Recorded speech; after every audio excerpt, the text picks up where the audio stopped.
It doesn't matter whether you are a corporate professional or a student preparing for a global professional examination. These sessions are pivotal for all the current and aspiring finance professionals. What if you could understand the key principle around international financial reporting through IFRS so that you can apply these in your corporate job to get elevated to the next ladder or learning to achieve your professional degree? For example, in this session, we will be looking at one of the main standards to address tangible non-current assets, IAS 16, property, plant and equipments or PPE, which is the most prime accounting standard used in day-to-day life of an accountant across all organizations. Furthermore, other key accounting standards affecting accounting for PPE are also going to be get discussed in this session. And that's not all. Joining this channel will help you to connect with lots of opportunities around the world of finance. I'm quite excited to take you on this journey.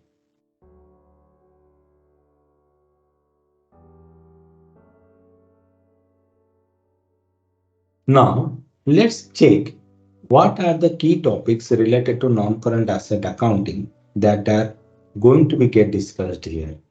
First, what are PPEs and what the most recent amendment happened in this accounting standard IAS 16 that is having an impact on the current accounting for PPE. Next key aspect of accounting for PPE involves recognition criteria along with initial recognition, which will provide a guidance towards initial value to be capitalized as PPE. Then followed by subsequent recognition principles, which are pivotal in each financial reporting period along with depreciation accounting. Lastly, the other accounting standards related to PPE accounting are vital for your better understanding of the topics are going to be get discussed here. With this, we are moving to the first part. Recent updated or revised standard of IAS 16 was issued back in December 2020. There has been minor amendment since, mainly ranging from IASB annual improvements.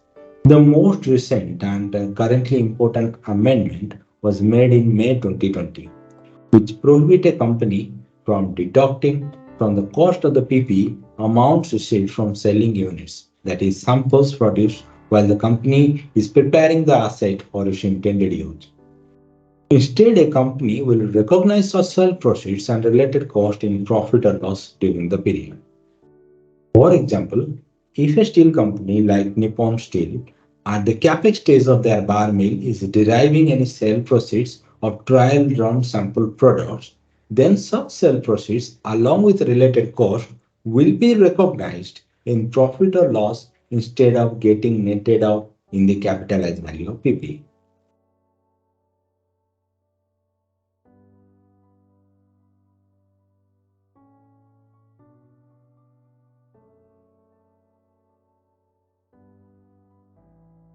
When thinking about recognition and measurement of PPE, it is important that we first understand what is included within the PPE.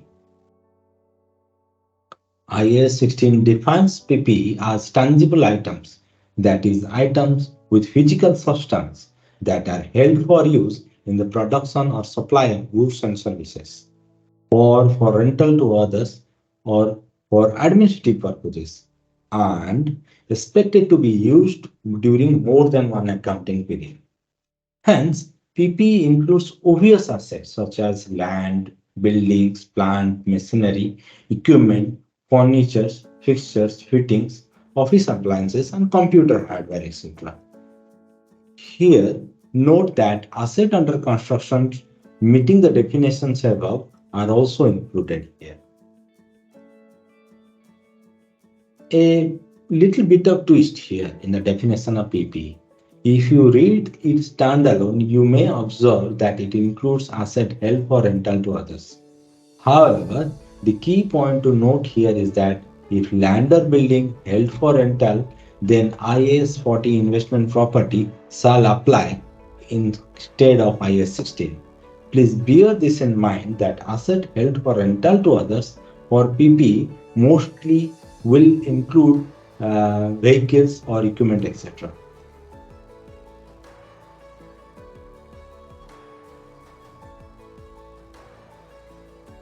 There are certain assets that are not covered by IAS 16 for PP. Those are non-current assets that are classified as held for sale in accordance with IFRS 5.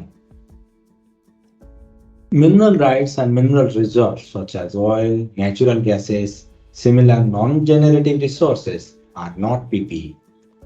The recognition and measurement of exploration and evaluation assets uh, are not covered here in the classification of PPE. These are covered in IFRS 6. Biological assets covered in IAS 41 are not PPE, which are related to agricultural activity other than bearer plants. This standard IAS 16 applies to bearer plants but doesn't apply to the produce of the bearer plant. IAS 16 apply to the property, plant and equipment or PPE used to develop or maintain assets in these categories.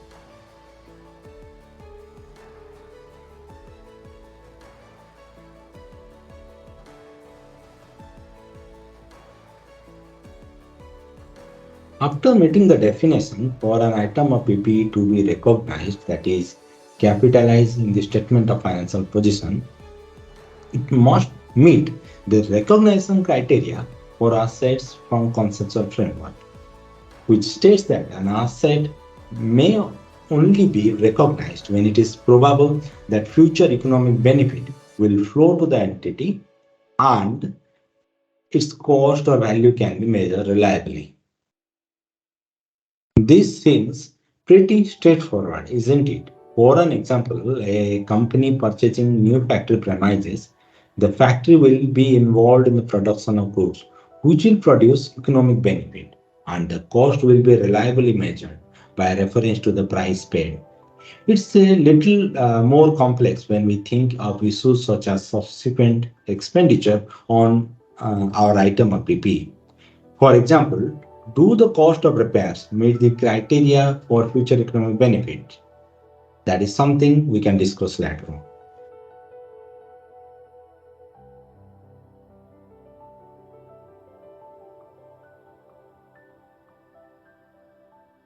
Certain assets, typically more complex assets such as aeroplanes, furnaces, windmills, ship, etc., may consist of several different and significant components.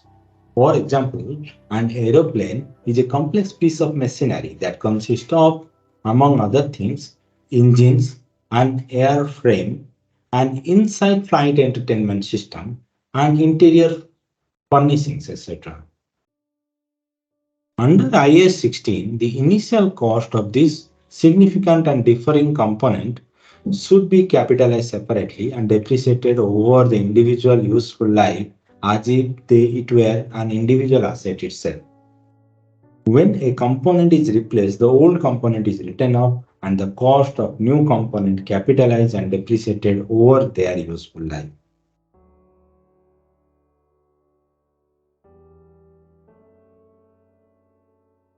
If the asset meets the definition of PPE and the recognition criteria is met, the asset is capitalized at cost on the statement of financial position. Now, what is the cost or value of the asset to be considered for capitalization in the fixed asset register of the company? For example, Apple Inc. builds a state-of-the-art manufacturing facility for producing iPhones. The cost of the facility, including construction machine and machinery, is $500 million per se.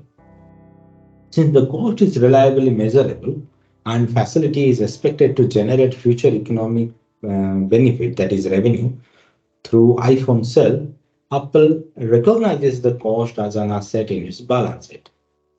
The cost of an item of PPE includes these four components, as you can see on the screen.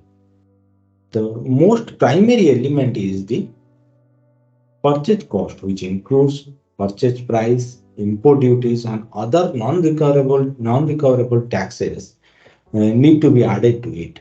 But trade discount, rebates, etc., are not deducted to determine the cost of purchase. Next comes directly attributable cost. The cost getting incurred to bring the asset to the location and condition as needed for the company. The initial estimate of dismantling or decommissioning cost, which are accounted for in accordance with IAS 37, provision, contingent liability, and contingent assets.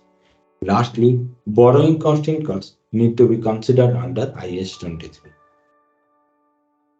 Now, we will look into the detail of directly attributable cost, followed by subsequent two components of decommissioning cost and borrowing cost.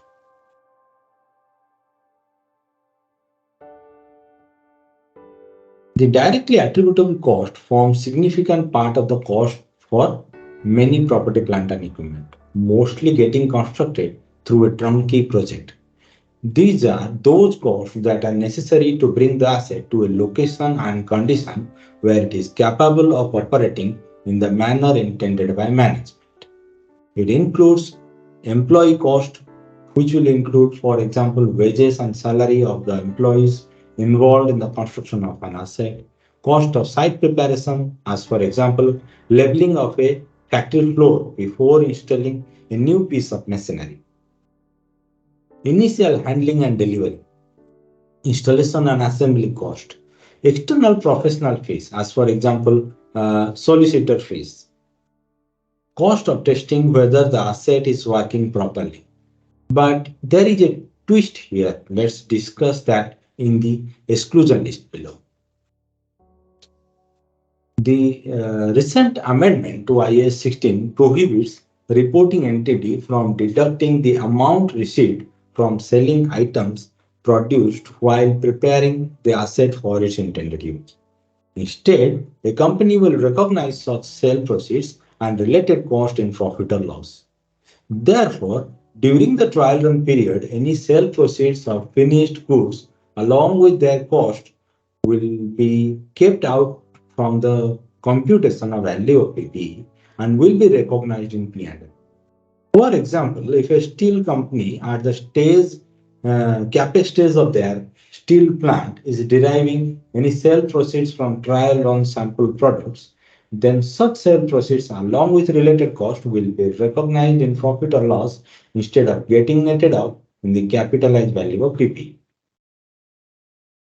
Furthermore, any cost incurred after the asset is capable of operating as intended cannot be included in the cost of PPE. So, initial cost exclude the items such as cost of opening a new facility, cost of introducing a new product or service such as cost of advertising, cost of promotion, cost of conducting business in a new location. That includes staff training, etc., admin and general overhead, any cost incurred once the asset is available for use shall not form part of value of PPE. Therefore, if an asset is capable of being used, but the management is choosing not to do so, then cost incurred while the asset is standing idle cannot be included. Cost of relocating or reorganizing should not be clubbed into the value of PPE.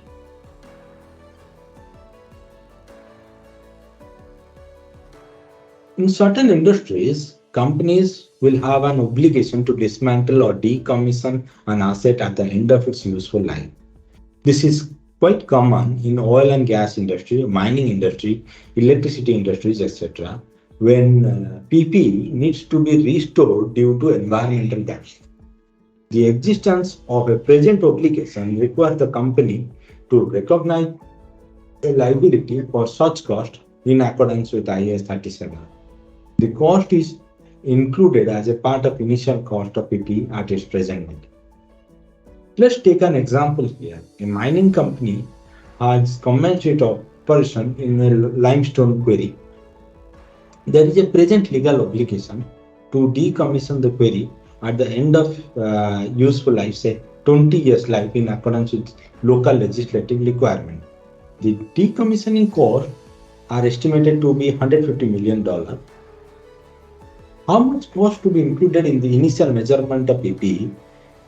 How to determine that? Here, first thing is that there is an obligation to dismantle the asset at the end of its useful life. The obligation to be reported as liability now at its present value. The corresponding impact or the opposite leg of the journal entry shall go to property, plant and equipment capitals. The journal entry at the initial recognition would be debit PP, credit liabilities at the present value of the future obligation.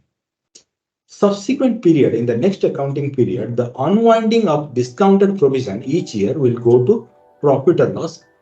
At the same time, the opposite entry, that is an increase in liabilities, considering the time value of money. The discount factor here, as you can see on your screen, have been incorporated, which could be computed with reference to the formula given here, or you can refer to the annuity table.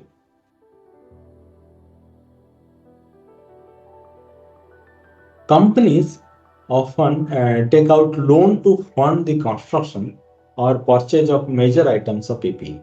In certain circumstances, the interest on these loans is deemed to be directly attributable to the item and is recognized as part of initial cost, although certain conditions must be met as follows. The asset must be a qualifying asset. A qualifying asset is one that takes a substantial period of time to get ready for its intended use or sale. For example, construction of a power plant, refineries, cricket stadiums, and bridges can be considered as qualifying asset. Just because an asset is expensive doesn't mean it is a qualifying asset. It should fit within the definition as prescribed under IAS 23. For example, a construction company, say L&T, is building a giant corporate complex with an indoor stadium in Dubai, which will take a couple of years of time to get ready for its intended use. This could be a qualifying asset, and during the construction period, the company can capitalize the interest cost on loan taken for the construction project.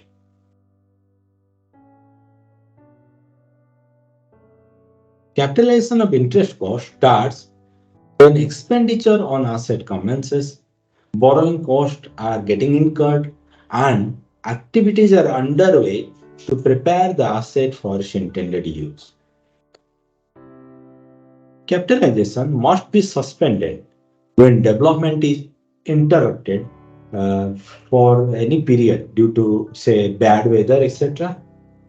Going back to the example of L&T constructing corporate complex at Dubai, if the construction gets interrupted for 6 months due to natural calamity, the capitalization of borrowing cost must be suspended for the interruption period.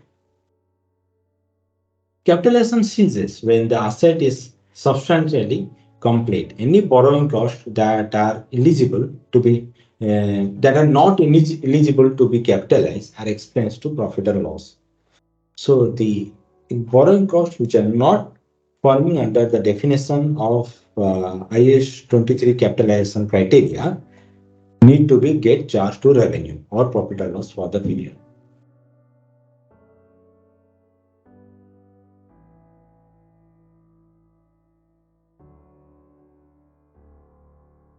In addition to initial cost, we also need to consider any future expenditures on asset.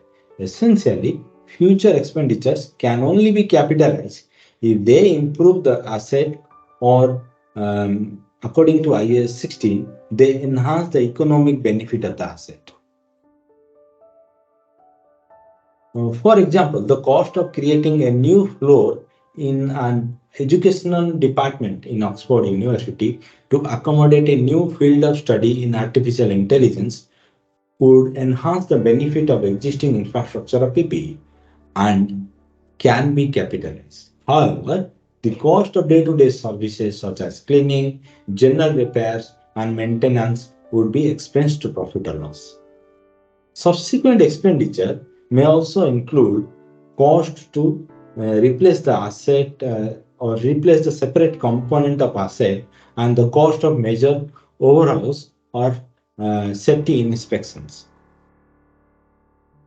If it is necessary to carry out a major overhaul or inspection in order to able to continue using an asset, then IAS 16 stipulates that a portion of the cost of the asset equivalent to the cost of inspection or overhaul should be identified and depreciated separately over the period to the inspection or overhaul.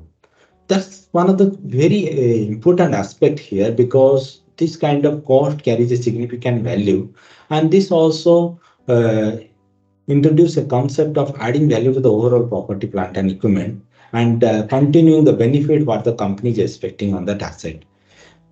The actual cost of overhaul is then capitalized when inspection takes place and depreciated over the period to the next inspection or overhaul.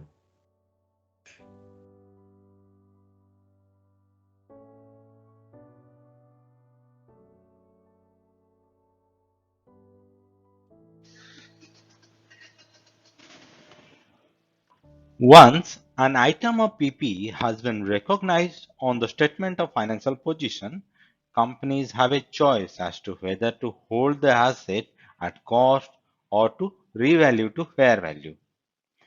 Under the cost model, assets are held at cost, which is historical cost in fact, less accumulated depreciation and impairment losses.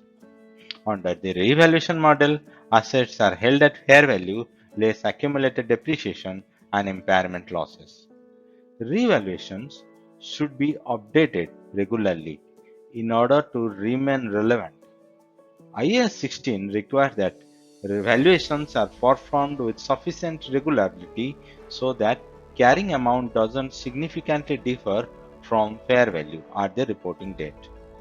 In addition, if the revaluation model is chosen, then all the assets in the same class must be revalued. The company cannot cherry pick assets for revaluation, and it must revalue its entire class of assets.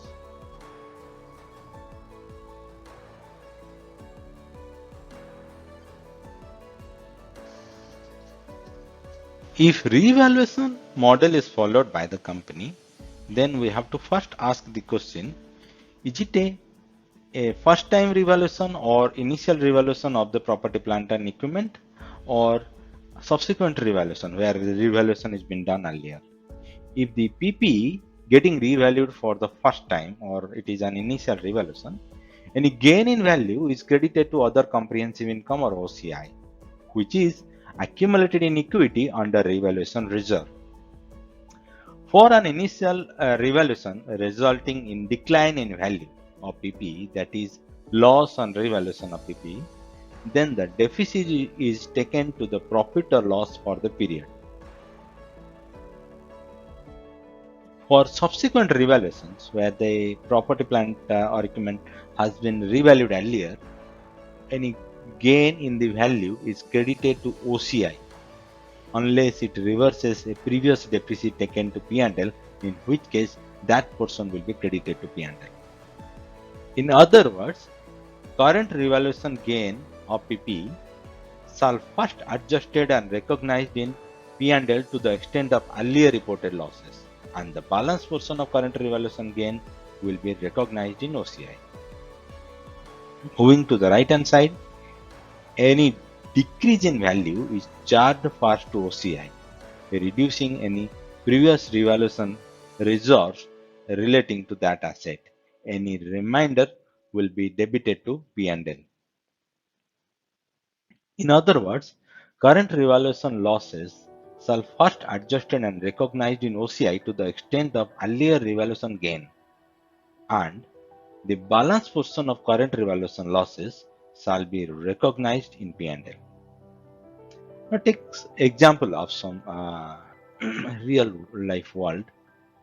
Walmart, as you know, world's renowned FMCG company, say it owns and operates a vast network of retail stores and distribution centers. Over time, some of the properties may appreciate in value due to factors like location improvements. If Walmart determines that the carrying value of store significantly differs from its fair value, it may choose to revalue the property upward under the revaluation model allowed under IAS 16. Here, the company Walmart cannot cherry pick properties for evaluation, considering most desirable commercial locations. The company has to revalue its entire class of assets. As you can see on your screen in the decision box of the flowchart at below, the impact of revaluation of properties in Walmart will go to PPE, with change in the carrying value in the statement of financial position. And opposite leg of the double entry will go to P&L or OCI, depends on the decision boxes as we discussed earlier above in this flowchart.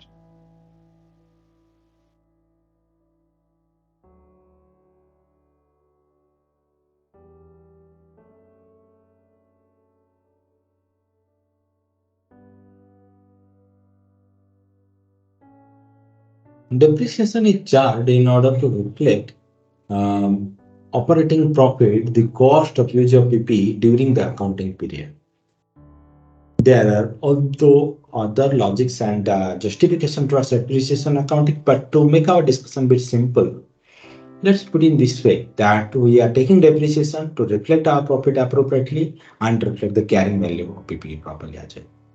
So depreciation applies to all items of PPE except for investment properties held at fair value in accordance with IAS 40 and PPE that has an unlimited useful life, as for example land. Hence, freehold land used in the business of the company is not depreciated. Depreciation should be charged on a systematic basis over the useful life of an asset, and a variety of different methods are accepted, with some of the most commonly using methods are straight line method or reducing balance method. Although there are other methods as well, like based on units of production, etc. And take some example here. Say ExxonMobil Corporation operates a fleet of oil tankers. The ships have a limited useful life due to wear and tear from maritime operation. To account for this, ExxonMobil uses the straight line method to spread the cost of the tankers evenly over their estimated useful lives. So that will ensure that the value of the property, plant and equipment, the carrying value in fact is reflecting properly in their balance sheet. On the other hand, our operating results are looking fine.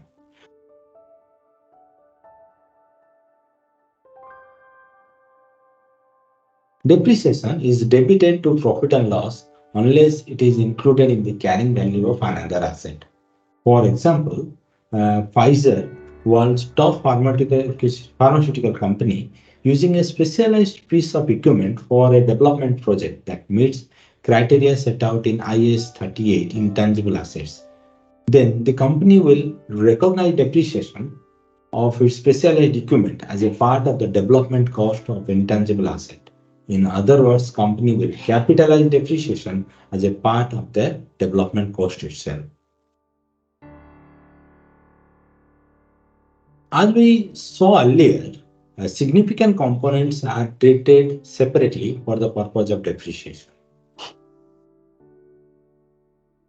These are specifically you can see where there are complex equipments and complex property, plant and equipments like we discussed in like aeroplane and ships, etc.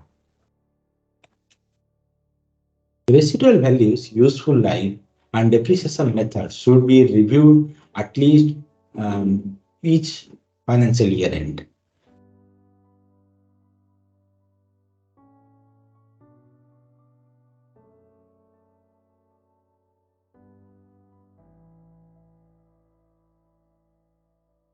PP is reviewed for impairment under IAS 36.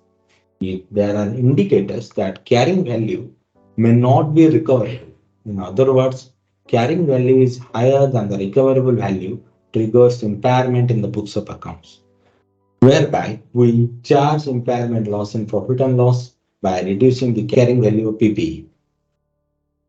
IAS 40, one of the other relevant standard, which is affecting the PPE accounting as well. It's related to investment property. Investment property is a property that includes land or building or a part of it held for rental or capital appreciation. Now, when you say investment property and the scope of assets falling under investment property, they cannot be treated as PPE. Although here the reference is that when we are picking up the non-current tangible assets for accounting under PPE, we need to make a due consideration to these standards as well, specifically to IAS 40, whether that asset is a land or building or a part of it, and if it is held for rental to others or for capital appreciation for resale, then it will form part of this standard instead of classifying it as PP. As I said, you need to note that this standard IAS 40 covers only land and building held for investment purpose by the company with an objective of earning periodic rental or capital appreciation on resale. If the company has investment property in books, then the subsequent measurement of it can be at a cost model or a fair value model.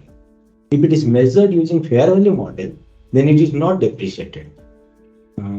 For example, if a company owns two corporate buildings, from which one is getting used as a head office of the company and second is rented to others, the first building will be accounted for under IAS 16, property, plant and equipment, which is getting used for company's own administrative purposes.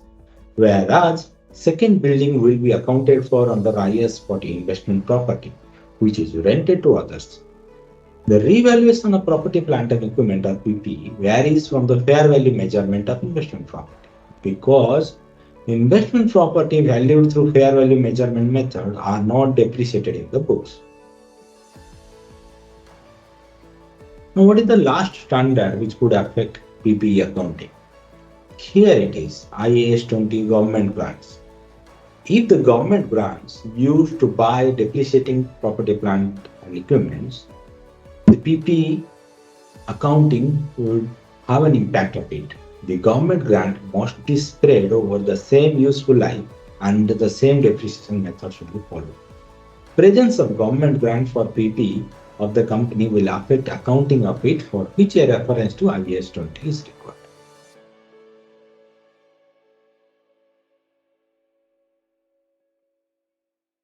And there you have it, a comprehensive overview of IAS 16, property, plant and equipment, with some real world examples. As we covered all the topics of this distinctive session, it's time to have a quick recap. What did we learn today? We discussed about the most recent amendment in IAS 16, that is accounting of sale proceeds of the plant, sale proceeds of the plant which is under construction and related cost of it that should not form part of your capitalized value. Then the scope of the standard, which is relevant as we are excluding couple of items. Say for example, items getting covered under IFRS 5, IFRS 6 and agriculture accounting as well. We discussed about recognition criteria getting followed and most recent amendments affecting it. And the initial recognition criteria discussing in detail about purchase cost, directly attributable cost, decommissioning cost and borrowing cost as well. Then we discuss about capitalizing future expenditure of PPE. And along with that, we discussed about component-wise accounting as well. And the subsequent measurement of PPE, which is quite important when we are following the evaluation method, we discussed with the help of a flowchart and picking up some examples as well. Lastly, we discussed about depreciation accounting and other key accounting standards affected the accounting of property, plant and equipment. I hope this video has shed light on this important accounting standard. With this, I am signing off for now. Thanks. Goodbye.